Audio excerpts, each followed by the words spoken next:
برادر اسلام، اللہ تبارک و تعالیٰ نے سورہ آل عمران کی آیت نمبر 180 میں ارشاد فرمایا کلوا من ثمرہ اذا اثمر، جب پھل پک جائے تو کھاؤ، اس میں سے کھاؤ، وآتوا حقہ یوم حصادہ، اور اللہ کا حق ادا کرو جب اس فصل کو کاٹو۔ یوم حصادہ کا مطلب ہے کاٹنے کے دن، حقہ اللہ کا حق، آتو دے دو، حکم ہے۔ اور ولا تسرفوا، فضول خرچی نہ کرو، ان اللہ لا يحب المسرفین، اللہ فضول خرچوں کو پسند نہیں کرتا۔ اب اس میں دیکھیے، اگر کوئی نہ مانے تو اس کے لیے 1000 دلیل نہ کافی ہے، اگر کوئی مانے تو اس سے واضح حکم نہیں ہے۔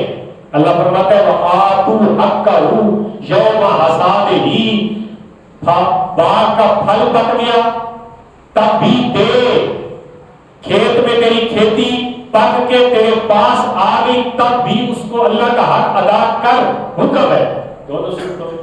اب نہیں دے گا تو خود ذمہ دار ہے، علماء کا کام آپ تک پہنچانا ہے، وہ آپ تک دین کی بات پہنچا دیتے ہیں، قرآن کا حکم پہنچا دیتے ہیں۔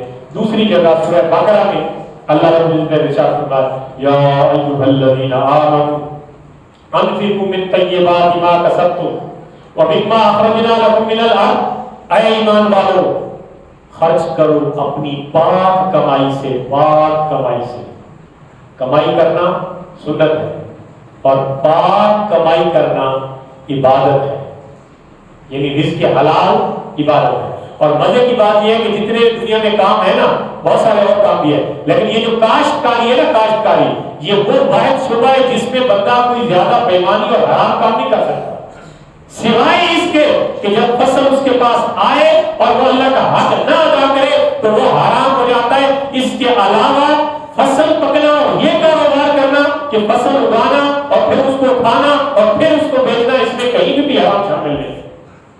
باقی میں آمیزش ہو سکتی ہے، کاروبار میں جھوٹ آ سکتا ہے، لینے دینے میں بندہ بےمانی کر سکتا ہے، کسی کو دھوکہ دے سکتا ہے، یہ سارے آپشن موجود ہیں، لیکن کاشتکاری زمین دارا وہ حلال کام ہے جس کا کوئی مقابلہ نہیں ہے۔ لیکن جب وہ آپ کے پاس آ جائے، اب آپ کے ہاتھ میں ترازو ہے، چاہے وہ حلال کر لے چاہے وہ حرام کر لے۔ حلال کیسے کریں؟ آپ ایک مخصوص مقدار کے مطابق اجرت نکالیں، بقیہ سارا حلال ہے۔ آپ ایک مخصوص مقدار کے مطابق اجرت نہیں نکالتے، سارا حرام ہے۔ جو سیانے لوگ ہیں نا، سیانے وہ کیا کرتے ہیں، وہ جب ان کے پاس آتا ہے، ان کا فصل کا حصہ آتا ہے تو وہ اس حصے میں پہلے حساب کرتے ہیں اور حساب کر کے اجرت کا مال ہی الگ رکھتے ہیں، باقی آپ کے لیے حلال ہے۔ کاروبار کریں، رکھیں، بیچیں، کھائیں، وہ سارا آپ کے لیے حلال ہے۔ لیکن آپ نے آمیزش کر لی کہ دوں گا دوں گا دوں گا اور بالآخر وقت آپ پہ اجل آ گیا اور آپ چلے گئے تو زندگی بھر آپ نے تو حلال نہیں کھایا۔ آپ کہیں گے یہ کیسے ہو سکتا ہے؟ بھائی قرآن کا حکم ہے، میں اپنی طرف سے کوئی بات ہی نہیں کر رہا ہوں۔ آپ 19 کو حلال کر سکتے ہیں ایک دے کر، اور آپ 19 کی 20 حرام کر سکتے ہیں ساری کھا رہے ہیں۔ آپ کے ہاتھ میں ہے کہ آپ اس کو حلال کریں یا اپنے لیے اس کو خراب کریں، آخرت بھی خراب ہوگی اور اپنا کمایا ہوا محنت کیا ہوا رزق بھی خراب ہوگا۔ اب دیکھیں ایک اور سوال ہوتا ہے، ہمارے جو لوگ جن کے اصل دلوں میں تھوڑا سا خرابی ہوتی ہے نا، وہ اس طرح کے سوال کرتے ہیں۔ سوال ہوتا ہے کہ دیکھیں ہم نے اس پہ خرچہ لگایا، پانی لگایا، بیج بویا، سپرے کی، کھادیں ڈالی، تو یہ تو خرچے، تو یہ خرچے نکال کے بعد میں ہم حساب کرتے ہیں کہ بھائی کتنی ہوئی اور پھر اس میں سے دیں گے۔ تو میں ان سے یہ ایک تو میرا التزامی جواب ہے اور دوسرا یعنی قرآن حدیث سے التزامی جواب یہ ہے کہ آپ نے کوئی پرمٹ لکھا لیا تھا کسی سے یا اللہ سے کہ آپ کھادیں بھی ڈالیں گے، پانی بھی لگائیں گے، محنت بھی کریں گے اور آپ کو فصل آ جائے گی، آپ نے کوئی پرمٹ لکھوایا تھا؟ بھائی بولے نا، کوئی گارنٹی لی تھی؟ نہیں لی تھی۔ آپ نے اللہ تعالیٰ کی آس امید پہ اور اس کی ذات پہ بھروسہ اور یقین رکھتے ہوئے یہ کام کیا، اللہ نے آپ کو یقین امید کے بدلے میں آپ کو عطا کر دیا۔ اگر گارنٹی نہیں لی تھی تو پھر آپ کو کمال ہوا نہیں،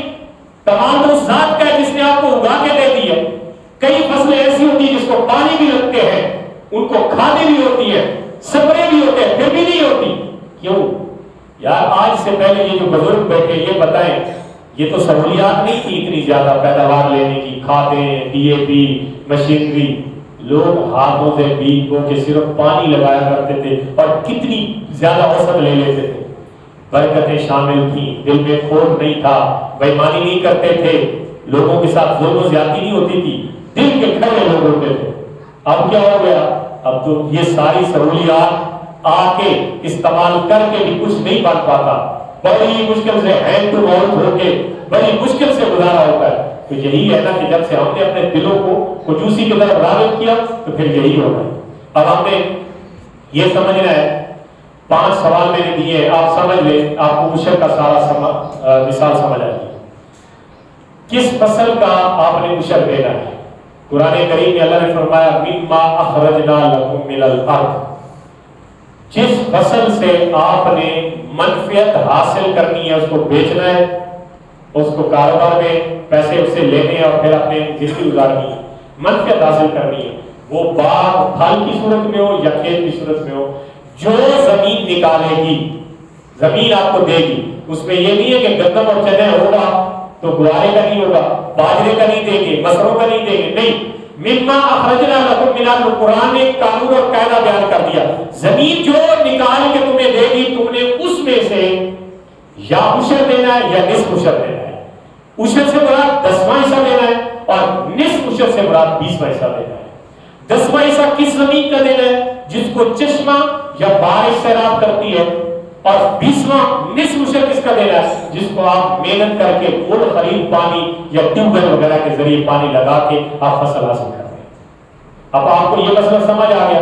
زمین جو نکالے گی، سرسوں دے گی، کریلا دے گی، آپ کو مسر دے گی، آپ کو گڈے پیاز دے گی، آپ کو لہسن دے گی، آپ کو کدو دے گی، آپ کو گندم دے گی، آپ کو چنے دے گی. زمین جو کچھ آپ کو دے گی، آپ نے اس کو عشر اور نصف عشر یعنی 10واں اور 20واں کے حساب سے آپ نے نکالنا ہے. کلو کر لیں، من کر لیں، بولے کر لیں، وہ آپ کی سمجھ ہے. دوسرا، یہ کب فرض ہوتی ہے؟ جب آپ نے زمین سے فصل اٹھایا، جتنی مقدار میں وہ فصل ہوا، اسی زمین کے اندر جو کچھ آپ کے حصے میں آیا، اگر آپ مالک ہیں تو آپ نے جتنے حصے میں آیا اتنے کا نکالنا ہے. آپ مزارع ہیں تو جو آپ کے حصے میں آیا آپ نے اتنا نکالنا ہے. ایک زمین کا مالک ہے، ایک مزارع. مالک اپنے حصے سے نکالے گا، مزارع اپنے حصے سے نکالے گا. ایک ٹھیکے کی زمین ہے، کرائے کی، تو اس میں سے کون نکالے گا؟ اس میں جو بندہ فصل اٹھا رہا ہے وہ نکالے گا. جس نے پیسے لے لیے اس نے اپنے حساب سے دے دے، زکات دے یا عشر دے، اس نے اپنے حساب سے. ظاہر ہے اس پہ سال کے بعد زکات ہوتی ہے، وہ زکات دے گا. جو مزارع ہے اس نے اپنا جو ہے وہ فصل کا دینا ہے. لیکن اس میں تھوڑا سا اختلاف بھی ہے. کچھ کہتے ہیں کہ وہ مالک ہی ادا کرے گا، مزارع ادا نہیں کرے گا. چلو اس کے بارے میں اگر بعد میں مجھ سے آپ سمجھ لیں تو میں آپ کو تحقیقی جواب دے دوں گا. تیسرا سوال کہ کس کو دیں گے؟ وہ جن کے اوپر زکات لگتی ہے ان کو عشر بھی دیا جا سکتا ہے. عشر میں آپ نے حساب کر کے دینا ہوتا ہے، اندازہ نہیں لگانا ہوتا. حساب کر کے اور پھر آپ کی نیت ہو کہ میں عشر دے رہا ہوں. ہاں، اگلے جس کو دے رہا ہے اس کو بتانا ضروری نہیں ہے، لیکن اس کو مالک بنانا ضروری ہے. مثال کے طور پر کیسے کہ ایک بندے پہ قرض ہے، بھائی صاحب نے ان کا قرض دینا ہے. اب میں زکات، میں عشر نکالتا ہوں، میں حاجی صاحب کی طرف سے ان کو دے دیتا ہوں تو یہ عشر ادا نہیں ہوگا. میرا کام ہے جس کو میں دے رہا ہوں اس کو مالک بنا دوں، وہ آگے جو مرضی کرے. اسی لیے عشر مسجدوں میں نہیں لگتا. عشر مسجدوں میں نہیں لگتا، یہ ذہن رکھیے. آپ گندم جب مسجد میں دے رہے ہوتے عشر کی نیت سے نہیں دے سکتے، نہ دینا ہے آپ نے. مسجد کی خدمت آپ نے عشر نکالنے کے بعد جو آپ کے پاس حلال کھیت اور آمدنی بچی اس میں سے مسجد کی خدمت کرنی آپ نے. یہ مسئلہ ذہن میں رکھیں. یہ نہیں ہو کہ آپ، یہ تو بھائی وہ کہتے ہیں نا کہ یہ محل ہوتی ہے، محل، اور محل مسجدوں میں نہیں دی جاتی. مسجدوں میں محل دے تو یہی حالت ہوتی ہے جو ہماری مسجدوں کی حالت ہو گئی. مسجد میں جی نہیں لگتا، نماز سلام، امام پھیرتا ہے اور بندے ایسے دوڑتے ہیں المان والحفیظ، مسجد سے نکلتے ایسے جیسے ان کے پیچھے کوئی ڈنڈا بنا روس لگی ہوئی ہے. حالانکہ حدیث پاک میں ہے کہ مومن کو مسجد میں ایسے سکون آتا ہے جیسے مچھلی کو پانی میں آتا ہے.